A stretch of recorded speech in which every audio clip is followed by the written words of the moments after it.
Tim penguji promosi doktor Universitas Indonesia memasuki ruang sidang. Hadirin dimohon berdiri.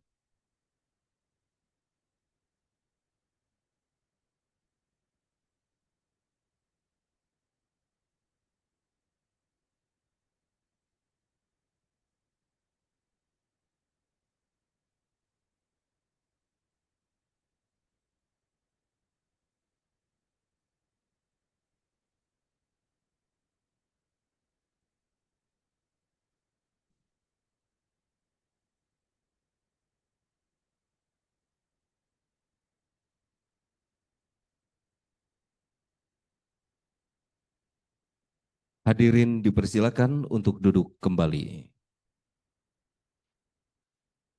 Calon doktor Saudara Tamam Ruji Harahap beserta pendamping dipersilakan memasuki ruang sidang.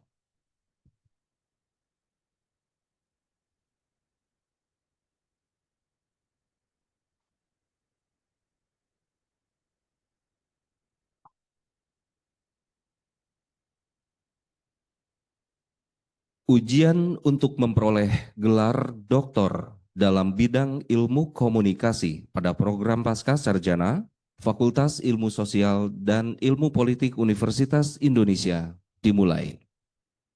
Atas nama Rektor Universitas Indonesia, dengan ini sidang akademik Universitas Indonesia saya buka.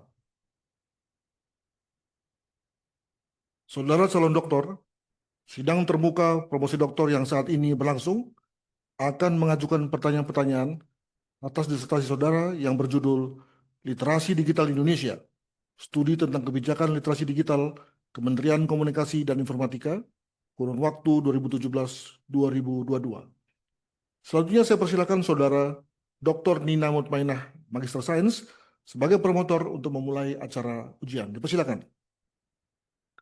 Saudara calon doktor, saya persilahkan membacakan secara singkat ringkasan atau inti disertasi saudara selama 15 menit.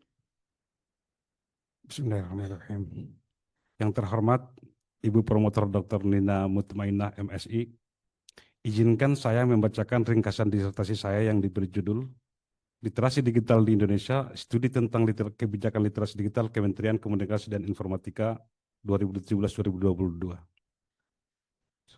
Disertasi ini bertitik tolak dari sebuah konsepsi dasar bahwa literasi digital adalah luasan konsep dari literasi yang tunduk pada perkembangan teknologi dan teknologi informasi dan komunikasi. Sebab pada hakikatnya makna literasi akan selalu berubah bergantung pada konteks waktu, ruang, tujuan, dan keperluan masyarakat penggunanya. Namun, terdapat keragaman pemahaman tentang literasi digital. Sejak dicetuskan pada akhir 90-an, literasi digital terus mendapatkan tantangan dan menarik perhatian sarjana lintas disiplin. Adanya persinggungan perspektif pada gilirannya menyuburkan perubahan pendapat yang jika dikelompokkan bermuara pada dua perkara yang saling berkaitan, pada konseptualisasinya dan pada konteks intervensinya. Terkait konseptualisasi, keragaman pandangan melahirkan dua kecenderungan paradigmatik. Pada satu sisi, literasi digital dinilai berorientasi teknis dan prosedural, berbasis pendekatan edukasional, serta digerakkan oleh teknologi. Dan pada sisi lain, literasi digital sebagai praktik sosial, bersifat fungsional, berbasis situasi dan konteks spesifik. Keragaman konseptualisasi ini berkorelasi dengan konteks intervensi, sebab sebagaimana literasi didefinisikan akan sangat menentukan bagaimana intervensinya sebaiknya dilakukan. Terkait konteks intervensinya, berbicara tentang isu literasi, lazimnya berbicara tentang kebijakan pendidikan, sebab dari sanalah ia bermuara. Sebab sudah luas diakui bahwa meskipun negara memiliki kewenangan dan tanggung jawab atas kebijakan literasi, pengaruh kuat lembaga internasional seperti UNESCO atau OECD tidak bisa diabaikan. Kedua lembaga tersebut merupakan aktor utama yang memengaruhi kebijakan literasi di negara mana saja, termasuk Indonesia. Merunut pergeseran pemahaman literasi dari masa ke masa, kita bisa melihat bagaimana pendekatan UNESCO terhadap literasi secara historis merefleksikan pergeseran pemahaman. UNESCO pada awalnya memaknai literasi sebagai kemampuan berbahasa, baca tulis dalam bahasa ibu atau bahasa nasional. tidak mengherankan kemudian sejarah kebijakan literasi di berbagai negara bermula pada kebijakan dan perencanaan bahasa. Pendekatan terhadap literasi berkembang, yang sedari awal meletakkan bahasa sebagai tujuan penguasaan bahasa, bergeser ke literasi fungsional, di mana baca tulis bukan lagi sekadar tujuan, melainkan sekaligus sebagai cara yang agar lebih berfungsi di dalam kehidupan sosial. Hingga kemudian pendekatan yang belakangan semakin meluas dan lebih kompleks, yakni literasi yang berbasis TIK, yang di dalamnya tersemat ragam ekspresi bahasa. Demikianlah perkembangan TIK yang mengkonstitusi cara pandang terhadap literasi. Dalam diskursus akademik, berlangsungnya belokan digital menuntut rekonseptualisasi literasi, khususnya dalam lingkup kebijakan pendidikan. Menurut Mills 2010, belokan digital ini akan menjadi pemarkah atas peralihan diskursus literasi yang menandai kemunculan jenis literasi baru, literasi digital, atau literasi di era digital. Baik UNESCO maupun OECD telah mendorong setiap negara untuk mengadaptasikan kebijakan literasinya dengan perkembangan teknologi, dan namun dorongan itu tetap kerap berbenturan dengan permasalahan yang dihadapi banyak negara, terutama masalah kesenjangan digital divide. Tidak mengherankan kemudian pengadopsian kebijakan literasi digital di antara satu negara dan negara lainnya berbeda satu sama lain, bergantung pada pertimbangan dan tujuannya. Lalu, dalam konteks Indonesia, bagaimana pemerintah merespons perkembangan teknologi mutakhir ini?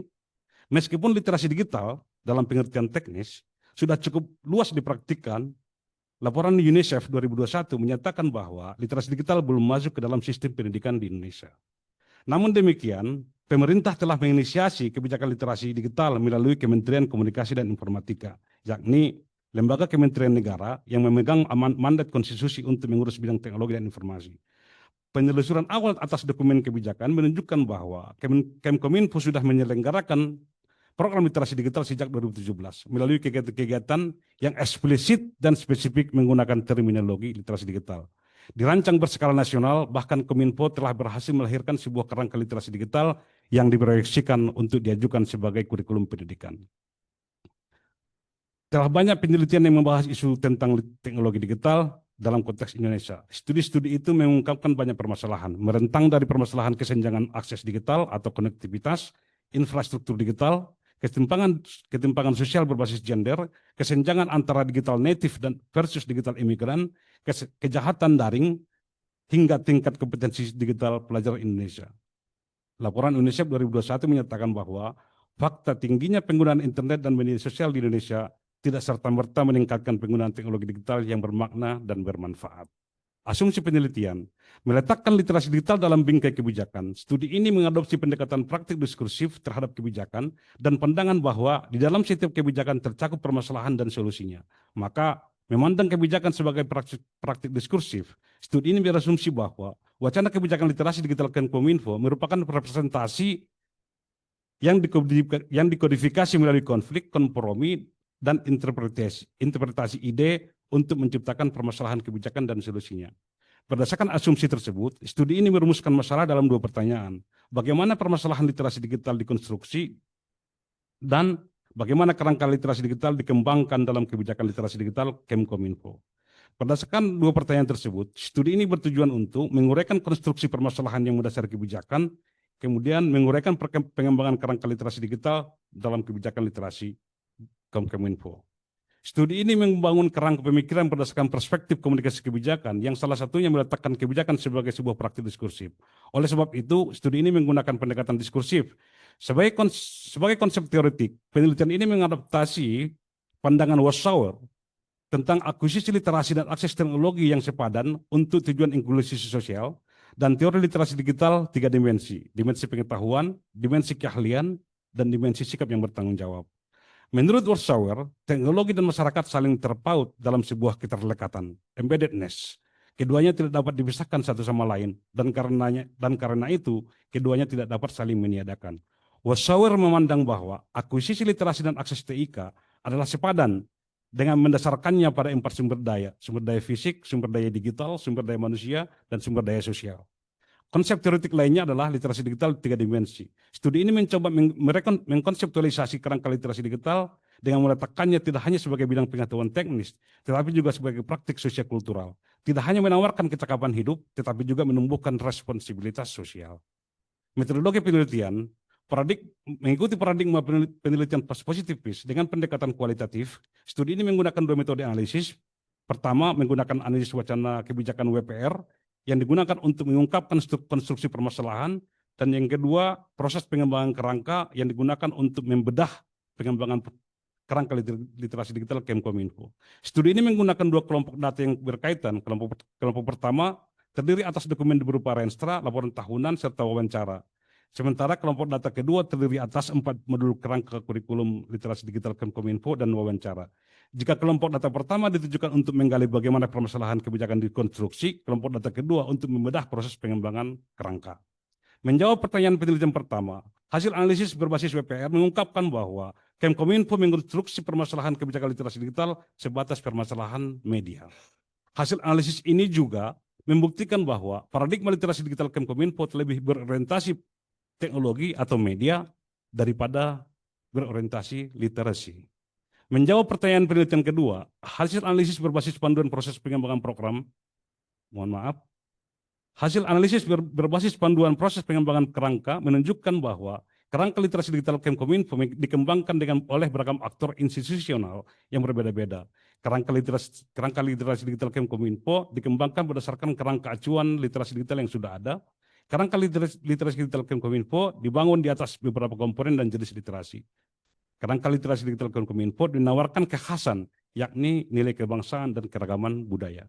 Maka berdasarkan teori literasi digital 3 dimensi, hasil analisis ini menjadi dasar untuk menarik kesimpulan bahwa Kemkominfo mengembangkan kerangka literasi digital dengan menitik beratkan pada dimensi sikap dibandingkan dengan dimensi keahlian fungsional dan dimensi teknis. Kerangka literasi digital Kemkominfo memprioritaskan penggunaan media sosial karena memberi penekanan kuat pada sikap kritis terhadap pesan dan konten media. Berdasarkan konsep literasi digital untuk inklusi digital, konstruksi permasalahan pada kebijakan literasi digital Kemkominfo berada pada titik pijak yang berbeda. Meskipun pada praktiknya keduanya dapat bergerak pada garis singgung yang sama. Pertama, jika kebijakan literasi digital untuk inklusi digital dimaksudkan untuk mengatasi permasalahan stratifikasi digital yang meliputi 4 sumber daya, kebijakan literasi digital Kemkominfo dikembangkan dengan berorientasi pada permasalahan media secara khusus. Jika literasi digital untuk inklusi digital mengedepankan keragaman praktik sosial, kerangka literasi digital Kemkominfo memprioritaskan media sosial sebagai praktik utama. Jika kebijakan literasi digital untuk inklusi digital menyangkut isu yang menyempadankan akuisisi literasi dan akses teknologi, kebijakan literasi digital Kemkominfo masih memisahkan teknologi dan literasi. Namun demikian, studi ini juga menemukan titik temu antara konsep literasi digital untuk inklusi digital dan kebijakan literasi digital Kemkominfo, yakni pada sumber daya sosial dan sumber daya digital, konten dan keragaman bahasa dan budaya. Pertama, dilakukan berbasis pendekatan pemangku kepentingan. Kebijakan literasi digital dilaksanakan secara kolaboratif dan partisipatif. Kedua, berkaitan dengan kebaruan yang ditawarkan dalam kerangka literasi digital Kemkominfo, keragaman bahasa dan budaya yang dimiliki dapat menjadi sumber daya konten digital yang kaya dan kreatif. Dengan demikian, berpijak pada premis utama literasi digital untuk inklusi digital. Studi ini merekomendasikan perlunya perluasan cakupan kebijakan literasi digital yang tidak sebatas permasalahan media, tetapi juga permasalahan stratifikasi digital, khususnya dengan memprioritaskan pelibatan sasaran yang lebih luas untuk tujuan pemerdayaan sumber daya digital, yakni keragaman bahasa dan keragaman budaya. Demikian inti disertasi saya, terima kasih. Setelah Romo Vendus membacakan ringkasan dari disertasinya, maka sekarang saya persilahkan kepada penyangga pertama, Saudara Hilmar Farid, PhD, untuk mengajukan